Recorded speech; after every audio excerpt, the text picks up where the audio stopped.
빌라 쪽이 앞으로 한 3, 4년간 굉장히 많이 바람이 불 거잖아요. 네네. 그럴 경우에 어떤 지역에 어떤 투자를 할 때 주의사항과 어떤 투자를 하는 게 지금 가장 유리할지 그렇죠. 이 부분에 대해서 한번 보도록 하겠습니다. 네. 자, 이제 첫 번째입니다. 이번에 21곳 네. 선정된 지역 네. 이거 투자에 대해서 어떻게 생각하십니까? 저는 안 할 겁니다. 아, 투자를? 네, 저는 안 할 겁니다. 왜요? 저는- 재개발하면 좋은 거잖아요. 아, 좋은 건데요. 예. 저는 제가 지금까지 이제 투자를 했던 제 나름대로 제 스타일이 있을 거 아니에요. 네네. 저는 이제 저비용이 들어가고 이 네. 빌라 투자는 어쨌든 아파트에 비해서는 돈이 조금 들어가니까 네네. 저비용 들어가고 고수익 쪽으로 가는 저도 투자 색깔을 갖고 가는데 지금 이렇게 재개발이 선정이 돼버리면 일단 가격이 지금 지정돼 있는 요 21곳 지역 그냥 가격이 2배가 돼버렸어요. 2배가 돼버렸다는 소리는 일단은 가격이 올랐기 때문에 돈이 많이 들어가겠죠. 네.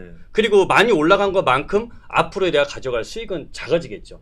그러다 보니까 고비용 저수익이 되는 구조가 되다 보니까 저는 이렇게 하는 투자는 일단 제 성향하고 좀 맞지는 않습니다. 일단은 요번에 선정된 지역 P가 네. 최소한 3억에서 한 7, 8억 붙었잖아요. 네네. 발표하자마자. 그렇죠. 근데 문제는 뭐냐면 이게 아직 확정이 아니라는 거잖아요. 맞아요. 그러니까 이게 반대에 부딪혀서 진행하다가 확정이 안 될 수도 있는 첫 번째 리스크가 있다. 그죠? 그렇죠. 이제 두 번째로는 이게 확정이 돼서 가더라도 아파트로 안 되고 또 결국 중간에 또 없어질 수 있잖아요. 예를 들어 5년 정도 진행이 됐는데 아파트 결국은 철거 못하고 다시 없어졌어. 네네. 그러면 또 그 다음에 없어진 상태에서 그 동네에 사람들이 빌라를 많이 지어. 네네. 그럼 노후도가 떨어져서 이제 앞으로 20년 동안 재개발을 못해. 이러면은 완전 날아가는 거잖아요. 그렇죠. 지금 내가 지불한 프리미엄이. 자, 요 이- 리스크가 있는 상황이기 때문에 네네. 요 재개발을 갖다 과도하게 지불하고 사는 거는 반대한다. 뭐 이런 얘기가. 그러니까 그 불확실성에 대해서 조금 음. 더 제가 첨언을 하게 되면은 이번에 신통이라는 거는 구역 지정 때까지 5년 걸리던 거를 2년으로 줄이겠다는 거예요. 그럼 지금 후보지로 지정된 그 지역들은 2023년에 구역으로 지정이 돼요.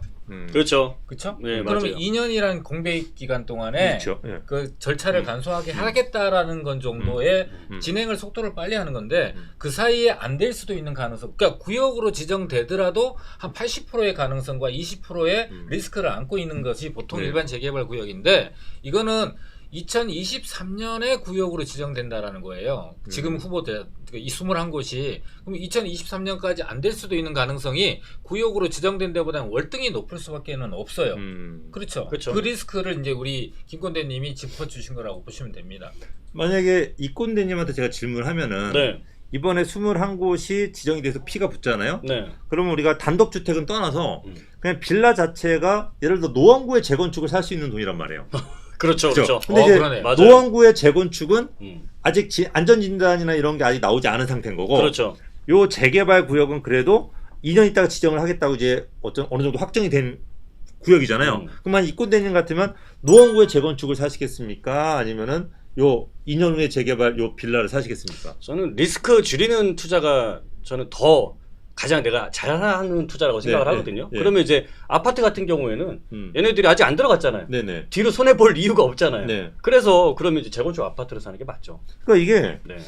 부동산이라고 하는 건 상대적인 거잖아요. 여러분들이 지금 막 21곳이 신통기역으로 지정되니까 네. 막 방송에서도 매체에서도 뉴스에서 난리잖아요. 그렇죠. 그러니까 여러분들이 빨리 해야 되지 않나? 음. 라는 생각에 서둘러서 그냥 무조건 샀다가는 네. 더 좋은 걸 놓친다는 거예요. 맞습니다. 그러니까 상대적으로 노원구 재건축이 최근에 많이 올라서 되게 비싸 보이지만 요 재개발 거래되는 금액 보면 오히려 노원구 재건축이 훨씬 더 싼 거예요. 그렇겠네요. 그러면 노원구 재건축이 여기가 많이 계속 오른다면 그럼 결국 노원구 재건축은 따로 뛴다는 얘기지. 그렇죠? 더군다나 이건 초과이익 환수나 여러 가지가 나중에 완화되면은 네. 더 뛸 거 아니에요. 그렇죠. 예, 그렇죠. 그런 부분들 여러분들. 그 다음에 리스크. 분명히 재개발이라고 하는 건요. 요 담장. 우리가 노원구의 재건축은 담장이 쳐져 있잖아요. 네. 이 담장은 10년이 지나도 15년이 지나도 안 없어져요. 그러니까 거기는 언젠간 15년 후에도 재건축할 수 있잖아요. 그렇죠. 도망 못 가. 음. 근데 요 재개발은 정부에서 담장을 쳐준 거예요. 그러면 여기가 만약에 정부에서 요 담장을 지우잖아요. 그럼 아무것도 안 돼.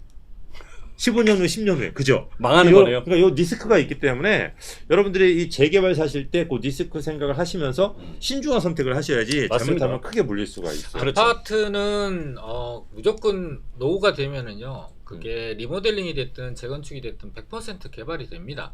근데 재개발은 앞서 우리 김건대님이 얘기했다시피 예전에 과거에 유타운을 보게 되면은 장이 뉴타운이 대표적으로 절반 이상이 해제가 됐어요. 경기가 안 좋아져서. 그리고 왕십리 뉴타운이나 가재울 뉴타운 같은 경우도 아파트를 분양받았던 분들이 그때 당시에 아파트 시세나 이런 것들이 안 좋았기 때문에 현금으로 주세요라고 현금 신청을 했어요. 현금 청산 신청을 했어요. 그 정도로 시장이라는 게 변동성이 심하단 말이에요. 물론 다시 글로벌 금융이나 이런 게 온다라고 장담할 수도 없고 안 온다라고 장담할 수 없기 때문에 지금 현재 2년 정도에 5년이 2년 정도로 구역 지정까지 가는 동안에 사실은 리스크가 없는 건 아니고 분명히 있다라는 걸 우리 시청자분들이 알고 투자해야 되는 필요가 있는 거예요. 그래서 이 리스크에 대한 부분을 짚어드리는 거다 이해하시면 될 것 같습니다. 더군다나 투자 금액이 노원구 아파트가 더 싸지 않나요? 네, 더 비슷한가? 쌉니다. 아니, 그죠? 더 쌉니다. 아, 더 싸죠. 네네네. 그러니까 여러분들 프리미엄만 5억이잖아요. 그러니까 여러분들 이 부분에 대해서 정말로 네. 현명한 선택을 하셔야 돼요. 이 지정된 구역을 투자하실 때는 전문가하고 상의하시지 안 그러면 큰일 나요. 맞습니다. 진짜로. 예. 그 리스크 관리는 정말로 잘 하셔야 돼요.